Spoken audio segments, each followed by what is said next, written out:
Alright, so hey guys, welcome to another video. Heroic Upper Blackrock Spire is gonna be a thing. Apparently, I don't know how I missed that, but it's gonna be a thing in Draenor. My opinion on it? Okay. I don't have a problem with that. I never had a problem with them revamping instances. Because there is great nostalgia in those instances.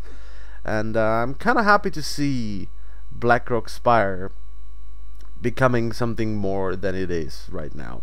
Because it's just something you run 2, maybe 3 times with a bazillion Death Knights in your group, and that's about it. You forget about it.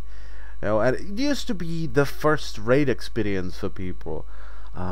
This was an instance. It was actually a dungeon designed for 10 or 15 people. I can't really remember, and it was impossible to finish with a 5-man group.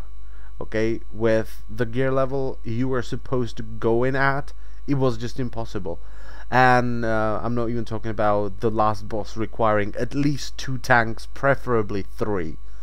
Okay, because he would daze the tank and then he would rampage through the healer. So you need another tank to taunt when the first tank gets dazed. This was sort of the first variation of the boss debuff. You need 2 tanks, which we see in pretty much every boss. It stops you from basically bringing just 1 tank and overhealing it. That's why we have boss debuffs. They don't use any other purpose other than just, yeah, you need 2 tanks, because if you have 1, this debuff will kill him eventually. You know, I put this together with enrage timers as a very lazy design choices, where, you know, you have a boss debuff that prevents you from bringing less than 2 tanks, and you have enrage timers that prevents you basically stacking healers and overhealing the mechanics.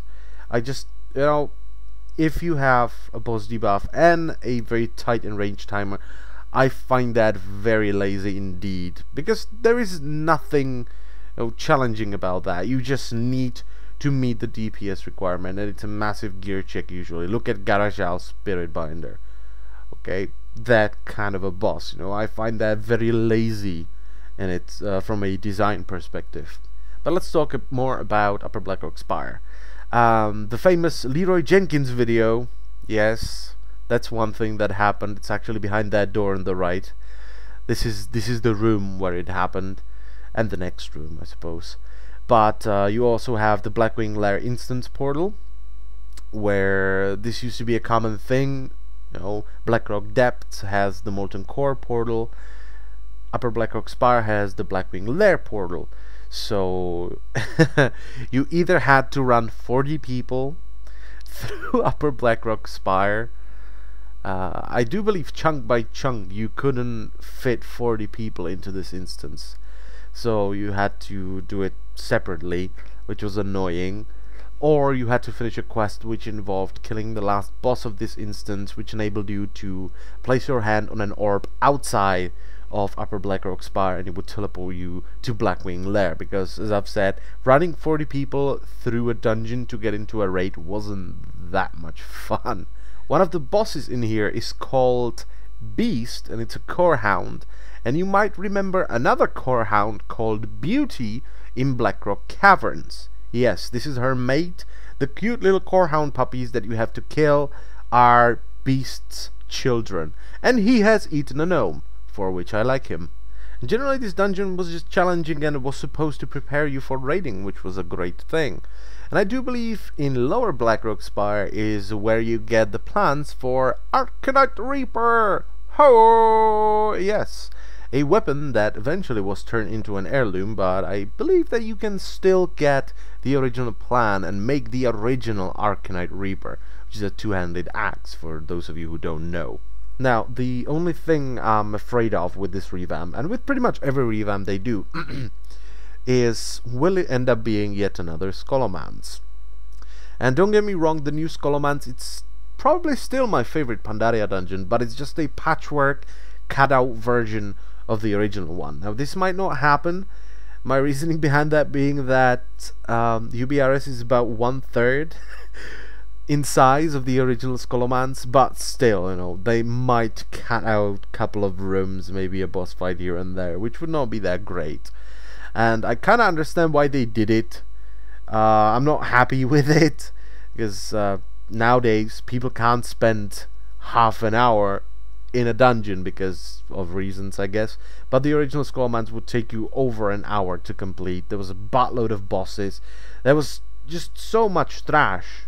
There was so much trash in between each boss, and they were AoE packs, which was very difficult to do, so you had to be very careful. As the only tank, a warrior, you would be just insanely careful, because you don't have any valid AoE spells, pretty much. You have Thunderclap, which is battle stance only, and you have Cleave. So what you had to do was you had to go to battle stance, take a shit ton of damage in the process, do one Thunderclap, and go back to defensive stance, losing very precious rage, and doing bugger all threat. This was when threat actually mattered.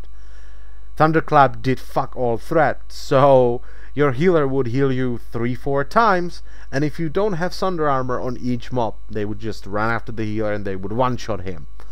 Okay, that was AoE tanking. It was frustrating, it was difficult, but if you pulled it off, it was quite rewarding. So, you know, if you have a good tank, you know, if you have a tank and he can tank an AoE group without losing a single mob, he's a good tank. That's how it used to be.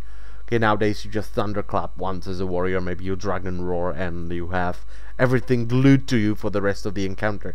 That's not how it used to be. You actually had to work really hard to keep aggro on multiple mobs, so that's why those instances took so damn long, because AoE was just not a thing. You would single target down even the AoE packs.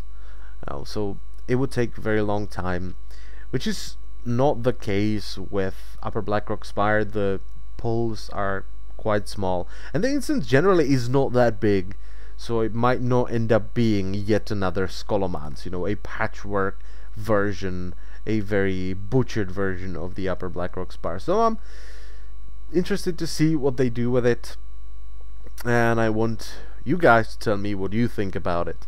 Now, the obvious question is, why not lower Blackrock Spire as well? That's a very good question. I don't know.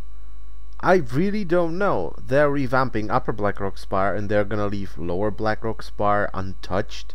Lower Blackrock Spire was actually pretty cool as well, and I don't really understand why change one and just leave the other one as it is right now. Why not change them both? But maybe we will get an explanation later on, or maybe they will even change it. No, I think they said that they want to revamp 2 dungeons. Maybe it's Lower Blackrock Spire as well. So yeah, that's it. I hope you liked the video. I thank you all for watching, and I will see you next time. Bye bye.